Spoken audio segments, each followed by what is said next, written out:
There's an old Eastern European saying, call it a Jewish saying, who knows at this point.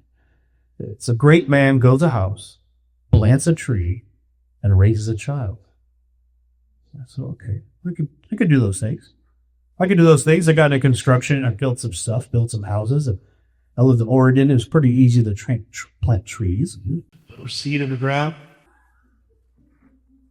And then I was about 24, and we were only married about 6 months, already pregnant. I couldn't be happier. This was my moment. I could become a great man like my dad and have my own baby. I'm going to be a father. And in the second trimester, I was woken by a scream in the middle of the night. I turned over and saw the sheets covered in blood. My wife saying, something is wrong. So she ran to the bathroom. I started hyperventilating. I got to call my dad. I don't know what to do. Whenever something happens in life, I just call my dad and knows how to fix it. And there was no fixing it.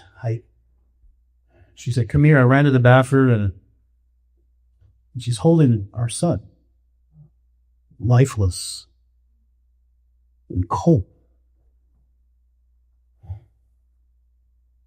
What did I do to deserve this? Later, I got a call. It said, Michael, I have a job for you. This time, we just married. You were really poor. And I got a job for you. It's a behavioral skills trainer for foster kids in the therapeutic level. But I don't have the education for that. Yeah, but you did youth ministry and you're mom at a daycare and you're my friend, so you pretty much, you need a job. Yeah, and the job up here is a job. So I go in unqualified and I hang out with kids, other people's kids, many of them abandoned by their own parents. I think, I can't even see to have my own, and yet people can create life and throw it away so easily, or choose drugs, selfishness, ego over their own children. That kind of got in the way of the work I was supposed to do. I was supposed to come as a professional and take these kids in the community, keep some behavioral skills, independent life skills, and be a mentor for them and be excited. A lot of times I was.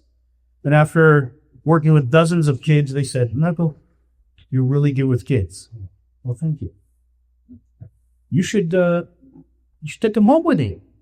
I should not take them home with you. What do you do? Well, we have a big lack of foster homes. Yeah, I've heard about those foster homes, right? Who's heard about those foster homes? Where are they? I watched Harry Potter. I know they live under the stairs and stuff like that. I go, I'm not going to do that. I don't want to be viewed in the community as one of those foster homes, those foster parents that abuse kids. And my buddy said, so don't be one of those foster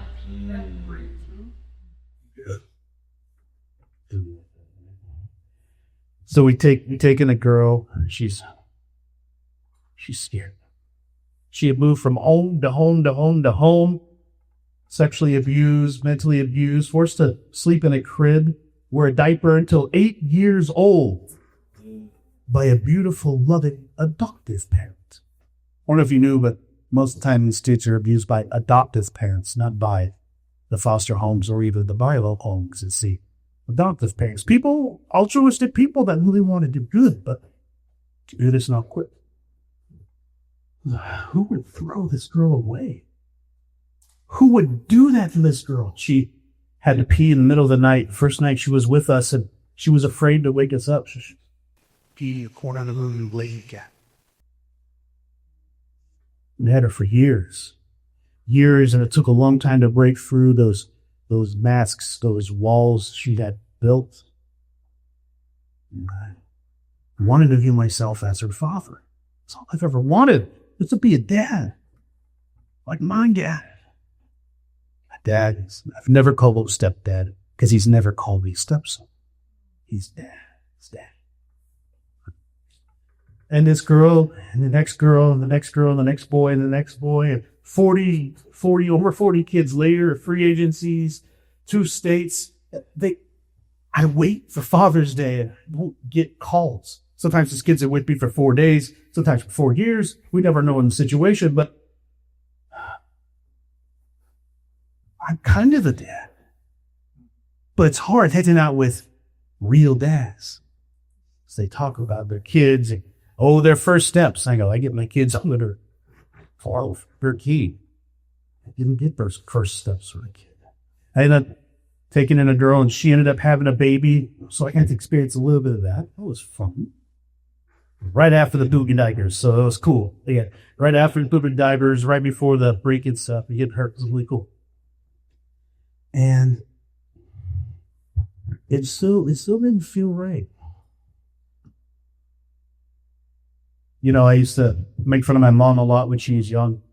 She has this thing where, maybe it's not this thing, but somebody would be talking to her in an accent. Maybe you guys heard this, and then she would kind of slowly pick up the accent. And she would go, where are you from? She's like, I'm from here. But it's actually a thing in the brain that does accents and survival and connections. It mimics. It's like a baby, a child. It mimics. It's a survival skill. It's a survival tactic of people who have severe childhood trauma. Often they will mimic behaviors, stances, whatever you do, they will do because they want to fit in so that they're kicked out of the tribe and kill.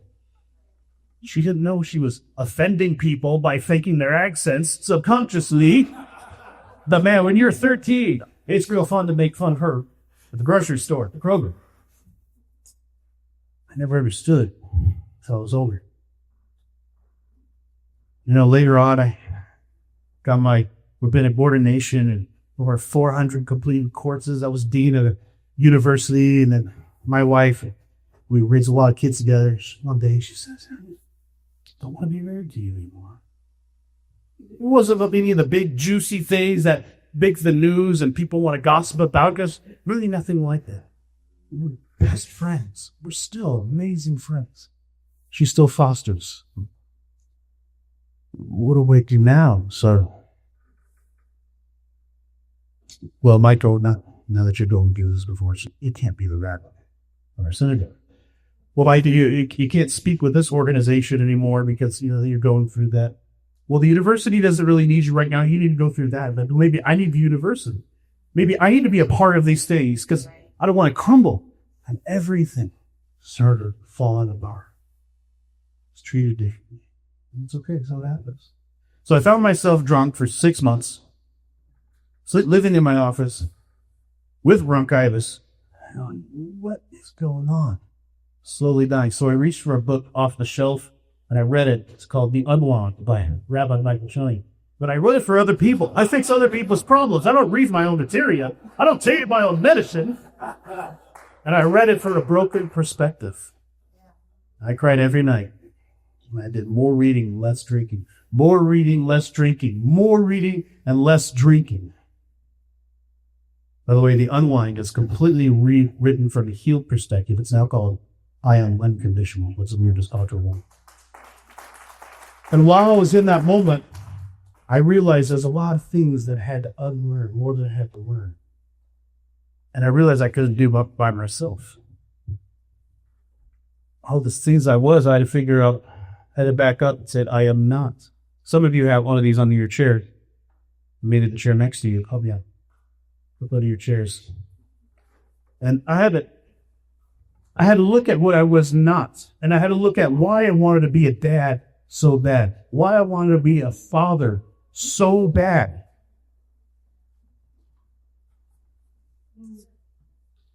I remember thinking about the over 40 kids that I've helped raise and I'm Father's Day, not getting phone calls. I say to myself, I've worked hard, but what have I done to deserve this?